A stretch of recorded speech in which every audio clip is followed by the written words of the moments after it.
আসসালামু আলাইকুম viewers, welcome back to my channel. Hopefully আপনারা সবাই ভালো আছেন।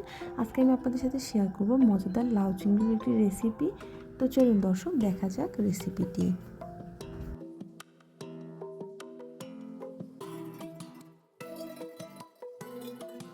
চুলায় এটি কড়াই বসিয়ে তেল দিচ্ছি, হাফ কাপ পরিমাণ সয়াবিন তেল। এবার তেলটিকে পর্যাপ্ত গরম করে নিচ্ছি। অন্যদিকে আমি কিছু চিংড়ি মাছকে হলুদ এবং লবণ দিয়ে মেখে নিয়েছি, সেগুলোকে হালকা করে ভেজে নেব। তেল গরম হলে তার মধ্যে দিয়ে দিচ্ছি একটি বাটা মশলা। এখানে আছে হাফ চা চামচ জিরা, 2টি পেঁয়াজ এবং 4-5টি কাঁচামরিচ। এবার একটি পেঁয়াজ কুচি, 1 চা চামচ হলুদের গুঁড়া, হাফ চা চামচ ধনিয়ার গুঁড়া এবং হাফ চা চামচ লাল মরিচের গুঁড়া এবং প্রয়োজন মতো লবণ দিয়ে খুব ভালোভাবে সমস্ত মশলাগুলোকে কষিয়ে নিচ্ছি। মশলা কষানোর জন্য আপনারা চাইলে অল্প পরিমাণ পানি দিতে পারেন।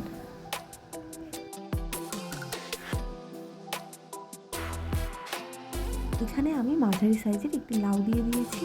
লাউ দিয়ে কিন্তু অতিরিক্ত পানি দেওয়ার কোনো প্রয়োজন নেই। লাউকে মাঝারি আঁচে এভাবে রান্না করলেই কিন্তু লাউ নরম হয়ে এর ভিতর থেকে যথেষ্ট পরিমাণ পানি বের হবে এবং সেই পানিতে কিন্তু খুব ভালোভাবে সমস্ত লাউগুলো কষানো হয়ে যাবে। লাউগুলো যখন খুব ভালোভাবে কষানো হয়ে যাবে তখন এর ভিতর থেকে সমস্ত পানিগুলো শুকিয়ে যাবে এবং এগুলো থেকে হালকা একটু তেল ছেড়ে দিবে। ঠিক এই পর্যায়ে আমি এর মধ্যে দিয়ে দেবো ঝোলের পানি। এখানে আমি 2 কাপ পরিমাণ ঝোলের পানি ব্যবহার করছি। ঝোলের পানি দেওয়ার পরে এর মধ্যে আমি একে একে সমস্ত ভেজে রাখা চিংড়ি মাছগুলো দিয়ে দিচ্ছি। চিংড়ি মাছগুলো দিয়ে আর বেশিক্ষণ জাল করার কোনো প্রয়োজন নেই। লাউ একটি নরম সবজি, এটি কিন্তু কষাতে কষাতেই সিদ্ধ হয়ে যায়।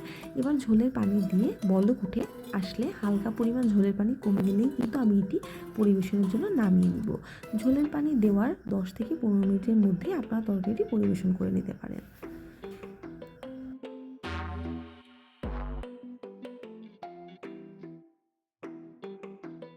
আপনারা যারা এখনও আমার চ্যানেলটি সাবস্ক্রাইব করেননি অবশ্যই সাবস্ক্রাইব করবেন, ফ্রেন্ডস এন্ড ফ্যামিলির সাথে শেয়ার করতে ভুলবেন না। ইতিমধ্যে যারা আমার চ্যানেলটিকে সাবস্ক্রাইব করেছেন তাদেরকে জানাই অসংখ্য ধন্যবাদ।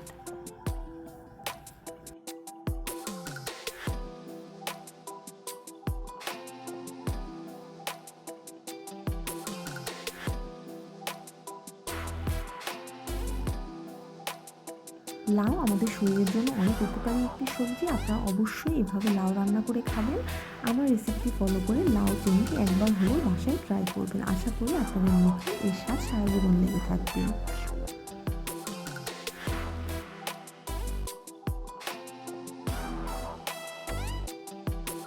গরম গরম সাদা 1 প্লেট ভাত দিয়ে এই লাউ চিংড়ির রেসিপিটি কিন্তু একেবারে জমে যায়। অবশ্যই আপনারা জানাবেন আপনাদের কেমন লাগলো। Thanks for watching my video.